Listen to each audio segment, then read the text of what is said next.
YouTube channel प्रसाद point में आपका स्वागत है। आज हम लोग फिजिक्स का छठा पार्ट यानी कि ऊर्जा और ऊर्जा के स्रोत पढ़ेंगे। ऊर्जा कहाँ से प्राप्त होता है, ऊर्जा क्या है, उससे संबंधित जितनी सारी ऑब्जेक्टिव प्रश्न है उसको हम लोग तेजी में 10 से 15 मिनट में हम लोग पढ़ेंगे कि परीक्षा की दृष्टि से जल्दी से निपटारा हो सके और आप लोग अच्छे से अच्छे तैयारी कर लेंगे ताकि इससे हटकर प्रश्न न आ सके और हमारे ख्याल से परीक्षा में इससे अलग क्वेश्चन नहीं आएगा। आप YouTube चैनल पर बने रहेंगे, लगातार आपको वीडियो प्राप्त होता रहेगा। चलिए आइए देखते हैं प्रश्न। पहला क्वेश्चन है, नाभिकीय ऊर्जा प्राप्त करने हेतु आवश्यक है। तो नाभिकीय ऊर्जा प्राप्त करने के लिए यूरेनियम आवश्यक है। यूरेनियम। 2 नंबर, निम्न में से उच्च ऊर्जा स्रोत कौन सा है? उच्च ऊर्जा स्रोत कौन सा है? निम्न में से बायोगैस। इनमें से कह रहा है, देखिए जब कहेगा निम्न में से तो जो ऑप्शन दिया रहेगा उसमें से चुनेंगे, उसमें से सबसे उत्तम रहेगा उसको सिलेक्ट करेंगे। जैसे में लकड़ी हो गया, लकड़ी, कोयला, पेट्रोलियम और बायोगैस। तो इस सब में सबसे अच्छा क्या है? बायोगैस है। इसलिए इस ऑप्शन के अनुसार ये सही होगा। इसके अलग ऑप्शन होगा तो इसके अनुसार से अलग आंसर भी हो सकता है। चलिए तीसरा नंबर, निम्नलिखित में से कौन सा स्वच्छ ऊर्जा स्रोत है? स्वच्छ ऊर्जा स्रोत तो प्राकृतिक गैस। देखिए कोयला जलाएंगे तो धुआं निकलेगा, लकड़ी जलाएंगे तो धुआं निकलेगा, लेकिन प्राकृतिक गैस में धुआं नहीं निकलेगा। तो इनमें से प्राकृतिक गैस स्वच्छ ऊर्जा स्रोत है। चलिए नेक्स्ट क्वेश्चन, क्वेश्चन नंबर 4, उत्तम ऊर्जा का स्रोत वह है। उत्तम ऊर्जा का स्रोत क्या है? जिनमें देखिए उत्तम ऊर्जा का स्रोत वह है जो सरलता से सुलभ हो सके। उत्तम ऊर्जा का स्रोत उसे मानते हैं जो आसानी से मिल सके, कम खर्च में प्राप्त हो सके, जिसका भंडारण आसानी से हो सके।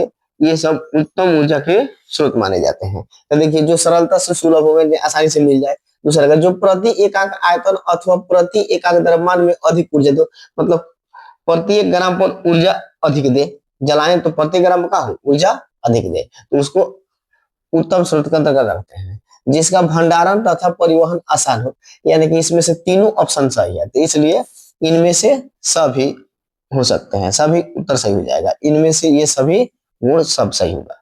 चलिए 5 नंबर, निम्न में से कौन सा ऊर्जा स्रोत सौर ऊर्जा के व्युत्पन्न नहीं है? सौर ऊर्जा के व्युत्पन्न नहीं है। सौर ऊर्जा के, तो सौर ऊर्जा के व्युत्पन्न कौन नहीं होगा? नाभिकीय ऊर्जा। देखिए भूतापीय ऊर्जा, यानी सूर्य के प्रकाश पड़ता है तो जमीन के अंदर का होता है, गर्मी स्टोर हो जाता है, तो ये सूर्य से संभव है। पवन ऊर्जा, पवन ऊर्जा भी सूर्य से संभावित होता है, लेकिन नाभिकीय ऊर्जा होता है, यह सूर्य पर निर्भर नहीं है, यानी कि परमाणुओं के नाभिक में संलयन से ये ऊर्जा उत्पन्न होता है। चलिए अगला क्वेश्चन, निम्न में से कौन सा ऊर्जा एक प्रदूषण मुक्त स्रोत है? और आगे कौन सा ऊर्जा प्रदूषण मुक्त में, तो ऐसा ऊर्जा जो उसको जलाए तो प्रदूषण नहीं हो। तो कह रहे कि सौर ऊर्जा सही है। जल वैद्युत ऊर्जा, इसमें भी प्रदूषण नहीं फैलता है, ये भी सही है। पवन ऊर्जा ये भी सही है, इसलिए इसका उत्तर क्या हो जाएगा? इनमें से सभी। उत्तर हो जाएगा इनमें से सभी। चलिए अगला क्वेश्चन, निम्नलिखित में से कौन सा बायोगैस ईंधन का स्रोत नहीं है? बायोगैस, बायोगैस ईंधन का स्रोत नहीं है। तो देखिए नाभिकीय ऊर्जा, यानी कि जीवों का ईंधन का स्रोत नहीं है, यानी कि जीव से ईंधन प्राप्त ना हो सके। तो देखिए लकड़ी, पेड़ पौधा काटते हैं तो ये जीव से प्राप्त होते हैं। गोबर माल गुरु से उत्पन्न होते हैं, ये भी जीव से प्राप्त होते हैं। कोयला पेड़ पौधा के जमीन के अंदर दबने से बना हुआ है, इसलिए ये भी बायोगैस में आ सकता है। नाभिकीय ऊर्जा ऐसा बात नहीं, इसलिए इसका उत्तर का हो जाएगा नाभिकीय ऊर्जा। पवन ऊर्जा जनित्र में पवन ऊर्जा की चाल कम से कम कितनी होनी चाहिए? पवन ऊर्जा की चाल कम से कम 15 किलोमीटर प्रति घंटा होना चाहिए। पवन ऊर्जा मतलब कम से कम 15 किलोमीटर की रफ्तार से अगर हवा बहेगा तो जो पंखी लगा रहेगा उसको क्या करेगा? नचाएगा। नचाएगा तो साथ साथ में क्या नचेगा? टरबाइन। टरबाइन आगे नचेगा तो विद्युत उत्पन्न होता है। इसलिए कम से कम हवा की चाल कितना होना चाहिए? 15 किलोमीटर प्रति घंटा। जीव द्रव्यमान ऊर्जा स्रोत का उदाहरण निम्नलिखित में से कौन सा नहीं है? जीव द्रव्यमान यानी कि ऐसा ऊर्जा जो किसी जीव से नहीं, जीवाश्म से नहीं प्राप्त हो। तो देखिए पेट्रोलियम, बायोगैस, कोयला, ये सब जीवाश्मी ईंधन है, इसलिए इसको आ रहा है कि कौन जीवाश्मी ईंधन नहीं है, इसके पाने का मुख्य श्रेय यही है, इसलिए नाभिकीय ऊर्जा हो जाएगा। कौन सा परंपरागत ऊर्जा स्रोत है? कौन सा परंपरागत ऊर्जा स्रोत है? जय मात्रा कह रहे कौन सा परंपरागत ऊर्जा स्रोत है? भूतापीय ऊर्जा, नाभिकीय ऊर्जा, इनमें से कोई का हो जाएगा? जय मात्रा बायोमास। ये नाभिक परंपरागत ऊर्जा स्रोत है। परंपरागत ऊर्जा स्रोत समझ लेते हैं, ऐसे ऊर्जा स्रोत जो सदियों पूर्वज के जमानों से चलते आ रहे हो और हम भी उसका प्रयोग कर रहे हैं, उसे परंपरागत ऊर्जा स्रोत कहते हैं। जैसे में लकड़ी हो गया, लकड़ी हमारे पूर्वज भी जला करते थे, आज हम भी जलाते हैं, ये परंपरागत रहेगा। गोईठा हो गया, गोईठा देखते थे कि हमारे पूर्वज लोग का करते थे, इसको जलाते थे तो ऊर्जा प्राप्त होता था, आज हम भी चला रहे हैं, ऊर्जा प्राप्त कर रहे हैं। तो ये परंपरागत के अंतर्गत आता है। जीवाश्मी ईंधन भी परंपरागत के अंदर आ ही जाता है। तो इसमें कौन सा हो जाएगा? जय मात्रा या बायोमास। इसके उत्तर के अनुसार ये ऑप्शन सही होगा। चलिए, गर्म जल प्राप्त करने के लिए हम कौन सा जल तापक उपयोग करेंगे?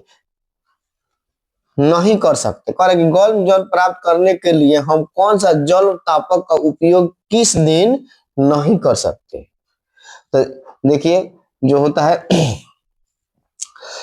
कि ये जो होता है सौर ऊर्जा से प्राप्त होने वाला, तो सौर यानी कि सोलर प्लेट से जल उष्मक यंत्र जो होता है, तो क्या होता है गर्मी के दिन में या सूर्य भरा दिन में ये काम करता है। बादल के दिन में नहीं काम करेगा, बारिश हो रहा है उस समय काम नहीं करेगा, रात्रि में नहीं काम करेगा।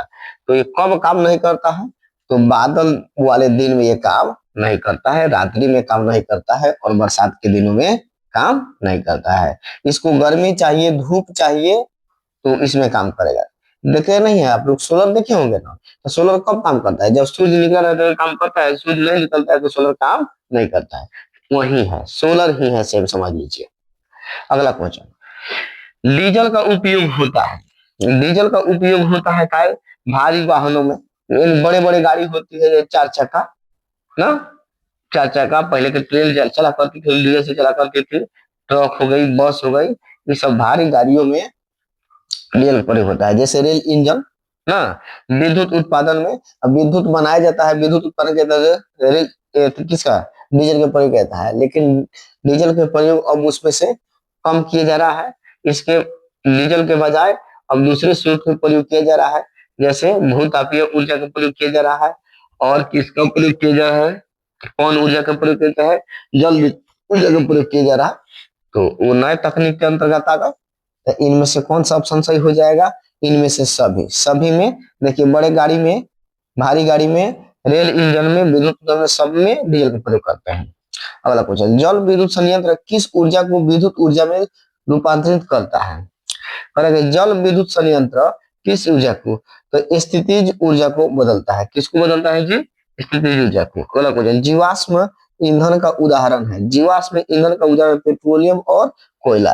ये दोनों सही हो जाएगा, पेट्रोलियम और कोयला। जीवाश्म ईंधन, जीवों से प्राप्त ईंधन को क्या कहते हैं? जीवाश्म ईंधन। जैसे पेट्रोलियम, पेट्रोलियम आ जाता है क्या? पेट्रोल, डीजल, केरोसिन, ये सब पेट्रोलियम में आता है। कोयला, कोयला का होता है जीवाश्म ईंधन। प्राकृतिक गैस भी का है? जीवाश्म ईंधन है। तो इसलिए कह रहा है कि इनमें से कौन सा जीवाश्म ईंधन का उदाहरण है? पता हो जाएगा, पेट्रोलियम और कोयला दोनों ऑप्शन सही हो जाएगा। चलिए, हम लोग 14 क्वेश्चन देख लिए, 15वां क्वेश्चन देखेंगे। निम्नलिखित में कौन जीवाश्म ईंधन नहीं है? कह रहा है कि इनमें से कौन जीवाश्म ईंधन नहीं है? बायोगैस, पेट्रोलियम ना, प्राकृतिक गैस, कोयला। देखिए, कोयला, पेट्रोलियम, बायोगैस सब बताए थे अभी आप लोगों को, इसलिए ऑप्शन हो जाएगा बायोगैस। जीवाश्म ईंधन की ऊर्जा का वास्तविक स्रोत है, जीवाश्म ईंधन की ऊर्जा का वास्तविक स्रोत है। कह रहा कि जीवाश्म ईंधन की ऊर्जा का वास्तविक स्रोत है। कह रहा कि नाभिकीय संलयन, चंद्रमा, सूर्य, इनमें से कोई नहीं, तो सूर्य होगा। अगला क्वेश्चन, निम्नलिखित में से कौन ऊर्जा का अनवीकरणीय स्रोत है? कौन ऊर्जा के अनवीकरणीय स्रोत है? तो देखिए, नवीकरणीय अनवीकरणीय समझ लेते हैं। नवीकरणीय मतलब ऊर्जा के वे स्रोत जो नए तकनीक से तैयार किए गए हों और बार बार हम लोग प्रयोग कर सके, उसका भंडारण का हो, असीमित हो। जैसे सूर्य से जो ऊर्जा प्राप्त होता है वो समाप्त होने वाला नहीं है, तो ये नवीकरणीय है। पवन ऊर्जा नवीकरणीय है, जल ऊर्जा नवीकरणीय है। अब देखिए, अनवीकरणीय यानी ऐसे ऊर्जा के स्रोत जिसे हम दोबारा उत्पादन नहीं कर सकते, एक बार जो उत्पादन हो गया सो हो गया है, बार बार हम इसको उत्पादन नहीं कर सकते हैं। तो ऐसी चीजों को क्या कहते हैं, अनवीकरणीय ऊर्जा का स्रोत। तो क्वेश्चन पढ़ रहे हैं, क्या कह रहा है, निम्नलिखित में से कौन सा ऊर्जा अनवीकरणीय ऊर्जा स्रोत है। तो क्या होगा, पेट्रोलियम, सूर्य, पवन, जल, बहता पानी इत्यादि सब नवीकरणीय है। अगला क्वेश्चन, जो दहन कर ऊष्मा उत्पन्न करते हैं उन्हें कहा जाता है ईंधन। ईंधन मतलब ऐसा चीज जो जले और जलने के बाद ऊष्मा और प्रकाश दे, उसको ईंधन कहते हैं। सौर ऊर्जा को सीधे विद्युत में बदलने वाली युक्ति को कहते हैं। सौर ऊर्जा को सीधे विद्युत में बदलने वाले युक्ति को कहते हैं सौर सेल। सौर ऊर्जा को सीधे विद्युत में बदलने वाले युक्ति का कहते हैं सौर सेल। सौर सेल देखे हैं, सौर सेल नहीं समझ में आ रहा है, हम लोग अपने घरों पर जो सोलर प्लेट लगाते हैं वही तो है सौर सेल। अब विद्युत उत्पन्न करने के लिए उसी का प्रयोग करते हैं। चलिए अगला क्वेश्चन, जल विद्युत ऊर्जा किस प्रकार का ऊर्जा स्रोत है। जल विद्युत ऊर्जा नवीकरणीय ऊर्जा के स्रोत है, इसे बार बार जितनी चाहेंगे उतनी विद्युत उत्पन्न कर सकते हैं। निम्न में से कौन सा जीवाश्म ईंधन में ऊर्जा का प्राथमिक स्रोत है। तो देखिए सूर्य जो है प्राथमिक स्रोत है, ईंधन का कौन सा स्रोत है, प्राथमिक। जीवाश्म ईंधन के जलने पर कौन सा गैस मुक्त नहीं होती है। जीवाश्म ईंधन के जलने पर ऑक्सीजन गैस मुक्त नहीं होती है। क्यों ऑक्सीजन गैस मुक्त नहीं होती, क्योंकि जीवाश्म ईंधन ऑक्सीजन गैस लेकर ही तो जलती है ना, ऑक्सीजन गैस लेकर जलती है, इसलिए ये मुक्त नहीं होती। निम्न में से कौन बायोगैस का मुख्य अवयव है, तो मीथेन। मीथेन बायोगैस का मुख्य अवयव है। मीथेन कहाँ पर होता है, कूड़े कचरों में, जैसे नालियों में जो दुर्गंध उत्पन्न होता है, गैस उत्पन्न होता है, वो क्या होता है, मीथेन होता है। जलाने में बहुत काम करता है, ये पेट्रोलियम से ज्यादा काम करता है मीथेन, पेट्रोलियम से अच्छा जलता है। इसका कैलोरीफिक मान 55 किलो पर जूल प्रति ग्राम है, यानी कि ये अत्यधिक जलता है। चलिए अगला क्वेश्चन देखते हैं हम लोग, क्वेश्चन नंबर 24, सौर कुकर के लिए कौन सा दर्पण सर्वाधिक उपयुक्त है। तो अवतल दर्पण। सौर कुकर के लिए अवतल दर्पण लगाते हैं, क्यों अवतल दर्पण इसलिए लगाते हैं कि जब प्रकाश आएगा तो ये एक जगह कंट्रोल करके एक जगह निश्चित करेगा, और एक जगह जब प्रकाश परावर्तन के बाद एक जगह जाके मिलेंगे तो क्या होगा, पर ऊष्मा ज्यादा उत्पन्न देगा ना, इसलिए इसमें कौन सा प्रयोग करते हैं, अवतल दर्पण। कहीं कहीं समतल भी दे देता है, लेकिन अवतल दर्पण सही उपयुक्त होगा। चलिए, निम्न में से किस धातु से सोलर सेल बना होता है। तो देखिए सोलर सेल बना होता है सिलिकॉन, सिलिकॉन या जर्मेनियम का बना होता है। क्यों, सिलिकॉन और चालक है, का है और चालक है, तो और चालक का प्रयोग करते हैं सोलर सेल में। सौर सेल ऊर्जा, सौर सेल सौर ऊर्जा को रूपांतरित करता है। देखिए विद्युत में जो सूर्य से ऊर्जा होता है, सूर्य से जो प्रकाश निकलता है तो सोलर में फलता है, तो सोलर उस प्रकाश को लेकर किस में बदलता है, विद्युत में बदलता है। इसलिए बैटरी भी चार्ज कर देते हैं, तो उसे टीवी चला लेते हैं, मोबाइल चार्ज कर लेते हैं, बैटरी चार्ज कर लेते हैं, तो विद्युत में बदलता है। खिलौना में किस सेल का उपयोग होता है। खिलौना में सूखा सेल का उपयोग होता है। खिलौना देखे हैं ना, खिलौना में सूखा सेल, जैसे बैटरी देखे होंगे निको घड़ी वाला बैटरी, इस प्रकार के बैटरी के प्रयोग करते हैं ताकि हम खिलौना तक से उड़ा सके, उड़ा सके ना, तो सूखा सेल का प्रयोग करते हैं। सूखा सेल कौन है, जो बैटरी है घड़ी में डालते हैं। जब मोटका पहले बैटरी आता था, रेडियो में बजता था, लगाया जाता था तो रेडियो काम करता था, वो वाला बैटरी सूखा सेल है। और मोबाइल वाला भी बैटरी सूखा सेल है, मोबाइल वाला बैटरी देखे हैं ना, सूखा सेल है। इस प्रकार से सूखा सेल वाला बैटरी जिसमें पानी नहीं डाला जाए उसको कहते हैं सूखा सेल। नौरौरा नाभिकीय विद्युत संयंत्र किस राज्य में स्थित है। उत्तर प्रदेश में। प्रकृति में पृथ्वी पर ऊर्जा का मुख्य स्रोत है, प्रकृति में ऊर्जा का मुख्य स्रोत सूर्य है, इसी के कारण सारा ऊर्जा काम करता है। सौर सेल में किसका उपयोग होता है। सौर सेल में सिलिकॉन का उपयोग होता है, अभी बताए हैं सिलिकॉन। सौर सेल मतलब सूरज से जो रोशनी उत्पन्न होता है, तो सोलर प्लेट बनता है, सोलर प्लेट इसमें, सोलर प्लेट में क्या लगा रहता है, सिलिकॉन लगा रहता है। सिलिकॉन का है और चालक है। बॉक्स टाइप सौर कुकर में ऊपरी भाग में कांच का ढक्कन रहता है, इसका कारण है, कांच का ढक्कन रहता है, इसका कारण क्या है, विकिरण द्वारा ऊष्मा की हानि को रोकना। विकिरण द्वारा ऊष्मा की हानि को रोकना। देखिए ये होता है ना तो अवतल दर्पण लगा रहता है, अवतल दर्पण क्या करता है, सारा प्रकाश को स्टोर कर लेता है। इसके अंदर हम एक ऐसे पारदर्शी कांच के प्रयोग कर देते हैं जो अंदर प्रवेश कर सके, अंदर प्रवेश करके ऊष्मा दे सके, और ऊष्मा देने के बाद जो खाना पक रहा होगा उसके विटामिन को बाहर नहीं निकलने दे, इसलिए प्रयोग करते हैं। अगला क्वेश्चन, निम्नलिखित में कौन बायोगैस का मुख्य घटक है? तो बायोगैस का मुख्य घटक मीथेन है। मीथेन पूरा कचरा में भी पाया जाता है, नाली में भी पाया जाता है। चलिए अगला क्वेश्चन 33 नंबर, निम्नलिखित में से किसका उपयोग खाना बनाने वाले ईंधन में नहीं होता है? कह रहा है कि खाना बनाने के रूप में किस ईंधन का प्रयोग नहीं किया जाता है। तो देखिए बायोगैस का प्रयोग करते हैं खाना बनाने के लिए, एलपीजी का करते हैं, कोयला करते हैं, लेकिन सीएनजी का प्रयोग नहीं करते हैं। तो ऑप्शन नंबर यही सही हो जाएगा, सीएनजी। सीएनजी अब नया नया प्रचलित रूप से बढ़ रहा है और गाड़ी में सीएनजी का प्रयोग धड़ल्ले से अब हो रहा है।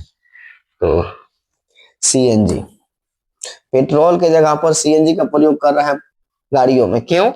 क्योंकि सीएनजी से गाड़ी ज्यादा माइलेज देती है और सस्ता भी मिल जाता है। चलिए, वायुमंडल में किस गैस के बढ़ने पर वैश्वीकरण उष्मन होता है? तो देखिए कार्बन डाइऑक्साइड के, देखिए वायुमंडल में अगर कार्बन डाइऑक्साइड की मात्रा बढ़ जाएगा तो गर्मी ज्यादा होगा ना, और समझिए कि मृत्यु भी ज्यादा होगी। कार्बन डाइऑक्साइड बढ़ेगा ना तो बीमारी भी उत्पन्न होता है और गर्मी भी होता है। चलिए अगला क्वेश्चन, ईंधन है, ईंधन है कह रहा कि ईंधन क्या है? मतलब ईंधन मतलब जो चीज जले, जल सके उसको ईंधन कहेंगे। तो बताइए सीएनजी तो जलता है, ईंधन है, एलपीजी भी जलता है, ये भी ईंधन है, लकड़ी जलता है ईंधन है। ऑप्शन में दिया इनमें से सही, तो आंसर नंबर ये हो जाएगा इनमें से सभी, यही करेक्ट आंसर होगा। घरेलू गैस एलपीजी का प्रमुख अवयव है। घरेलू गैस का प्रमुख अवयव क्या है? ब्यूटेन है। क्या है? ब्यूटेन है। ब्यूटेन है घरेलू गैस, यानी कि एलपीजी होता है ना, उसका मुख्य घटक का होता है ब्यूटेन होता है। इसमें थोड़ा मात्रा में प्रोपेन भी मिला रहता है, थोड़ा मात्रा में, लेकिन मुख्य घटक का है ब्यूटेन है। देखिए ये गैस जो है ना, ये सुगंध नहीं देता है। एलपीजी जो गैस होता है, हम अपने घर में सिलेंडर प्रयोग करते हैं जिस गैस को खाना बनाने के लिए, उसका सुगंध नहीं होता है। आप तो कहते हैं कि होता है, गैस लीकेज करता है, तो हम सूंघ लेते हैं, समझ जाते हैं कि उसमें से गैस निकलता है। तो थोड़ा हम लोग समझ लें कि वो क्या चीज है। देखिए जो होता है ना, क्या, एलपीजी, यानी कि जो गैस में सिलेंडर में एलपीजी भरा रहता है तो उसका सुगंध नहीं होता है। बाहर से उसमें क्या किया जाता है, जब गैस भरा जाता है तो इथाइल मर्केप्टन डाल दिया जाता है। क्या डाल दिया जाता है? इथाइल मर्केप्टन। इथाइल मर्केप्टन एक प्रकार के विशेष गंध देता है। यही कारण है कि जब लीकेज होता है तो इथाइल मर्केप्टन साथ साथ में गैस के साथ साथ में निकलने लगता है। आज तबीयत भी खराब है मेरा। इथाइल मर्केप्टन जब निकलने लगता है तो हम इथाइल मर्केप्टन के ही सूंघ लेते हैं और समझ जाते हैं गैस लीकेज हो जा रहा है।